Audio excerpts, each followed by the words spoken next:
Alright, now let's get into the dinosaurs myth. Most of my life, I believed in dinosaurs. My parents made me watch Barney. I had toys. I loved Jurassic Park and Yoshi. I watched the Power Rangers. I was obsessed. And also Godzilla promoted that. But I grew up. Actually, I still like Godzilla. Story time. Once upon a time, the sun shone on crocodiles, tuataras, and dinosaurs. But then one day, a convenient meteor plot device came, which changed everything, except crocs and tuataras. Look at these graphics, folks. Pew, bam. And those sound effects. Inconsistent with the meteor myth, that would have produced a far different pattern. Because of the imaginary meteor strike, the sun decided to stop shining on dinosaurs, discriminating. Because the raptor was in the darkness, while tuataras next to him had sunlight, he was too slow to catch anything, so he had to become a bird. Why be an apex predator when you can be a proto-chicken? I wish I were as fit as a tuatara, so advanced they can bask. I know.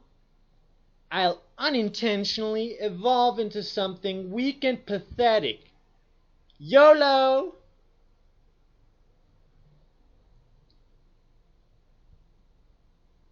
Look good on paper. Damn it. Now I just gotta wait until I learn how to fly, so I can be fast enough to catch food. Dodo. Who you calling dumb, creatard? Don't mess with my little bro. Got it? Yes, sir. If only I were a velociraptor again. I was strong.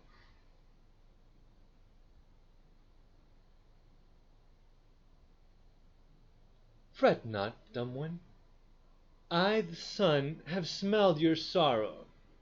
I will shine upon you again. I pity that you will go extinct soon, so I feel bad I discriminated against you dinosaurs. I was just following orders from the aliens, who sent the meteor with a note saying, "Promote atheist myths."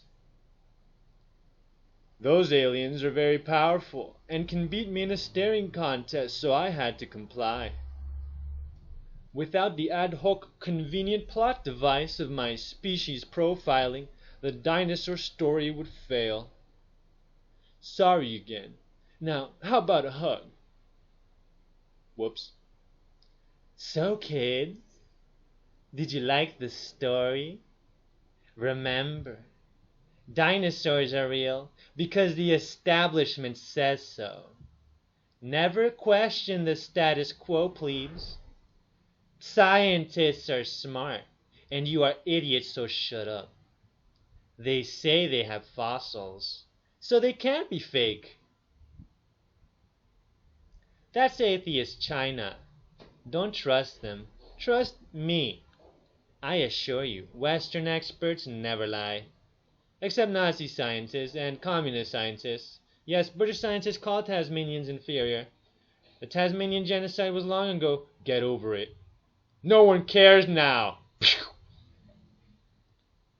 Real science, and then quantum.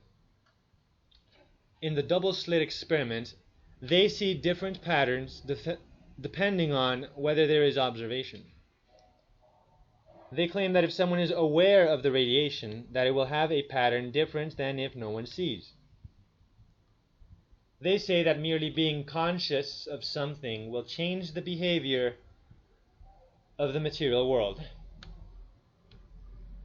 But they are deceived or try to trick you by hiding the fact that the reason the pattern changes is because to detect radiation, you have to send radiation to hit that radiation, which alters the course, thereby producing a different pattern on the screen at the end. That's Newtonian physics. Quantum pseudoscience implies that order is an illusion and that something can exist and not exist at the same time. So quantum is anti-empiricism and therefore anti-science. Quantum is exceedingly stupid because it implies that since logic is orderly, it is just an illusion, because it is also illogical at the same time. Supposedly, materialists assume logic is physical. Several atheists I've argued with in the past decade and a half, from when I began debating with atheists, have tried to account for choice by quantum, so-called physics, since it allows for things that real physics can't explain, such as consciousness and choice. But quantum isn't scientific, since it is based on a misinterpretation of the double-slit experiment as proven. According to Niels Bohr, if you aren't confused by quantum mechanics, you haven't really understood it. Look, I understand if it doesn't make sense, it's because it's just a contradiction. I understand that quantum is a contradiction, it's a self-contradiction, so it's retarded. I understand it's stupid shit. So it's not that I'm confused. It's that it's just stupid. It's worthless. You haven't proven anything, dead guy. According to this Amit Ray guy, quantum physics teaches us that we can simultaneously exist in many places under certain conditions. Wow, that's just amazing, isn't it? The difference between genius and stupidity is that genius has its limits. Quantum mechanics is certainly imposing, but an inner voice tells this guy that it is not yet the real thing. The so-called theory says a lot, but does not really bring us any closer to the secret of the old one. Quantum says that the cat is both dead and alive. Quantum says A equals negative A. That's a clear contradiction. Quantum says logic equals illogic. This atheist myth says that logic is stupid. Objection. Your Honor, my client was guilty, but also innocent. Either logic is logical, or it cannot be relied upon. Choose one. Actions speak louder than words. Quantum sci-fi fans would say that logic is unreliable, but then why do they act as if it is always reliable? Self-contradiction. Quantum, I am right and wrong simultaneously. Even quantum doesn't trust itself. Why should you? It says a lot that the world of atheists resorts to throwing logic out the window, so long as they can pretend spirits don't exist, and thereby the Great Spirit, who represents perfect accountability. Because only by such would there be perfect accountability. According to this random guy, quantum physics tells us that, well, of course, nothing is really random, you know what I'm saying. Quantum physics tells us that nothing that is observed is unaffected by the observer. That statement from science fiction holds an enormous and powerful insight. It means that everyone sees a different truth because everyone is creating what they see. Liberals, liberated from the constraints of reason. Only a Sith deals in absolutes. Hollywood and the pseudoscientific establishment promote moral relativism, which defeats itself as follows. Is it an absolute truth that there are no absolute truths?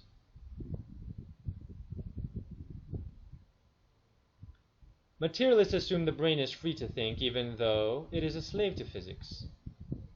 That's a contradiction. Because the brain is a slave to physics, it is impossible for it to be the thinker who is free to think. Choose. This atheist neurolinguist confuses correlation with causation, since he preaches the brain to be the mind, as if a slave to physics were free. Steven Pinker in that propaganda said, according to a recent study of the brains of identical and fraternal twins, differences in the amount of gray matter in the frontal lobes are not only genetically influenced, but are significantly correlated with differences in intelligence. He's also a crypto-racist because he believes genes, which vary by race, determine intelligence. In university, I was told to read some of his shit. Oh, and in case I didn't say this already, he himself says it's a correlation. He confuses correlation with causation. So they promoted this in the public school system. They tried to make me an atheist. The U.S. indoctrination centers. We have fooled, bemused, and corrupted the youth of the Goyim by rearing them in principles and theories which are known to us to be false, although it is by us that they have been inculcated. According to Steven Pinker, it's natural to think that living things must be the handiwork of a designer, but it was also natural to think that the sun went around the earth. Overcoming naive impressions to figure out how things really work is one of humanity's highest callings. Steven Pinker.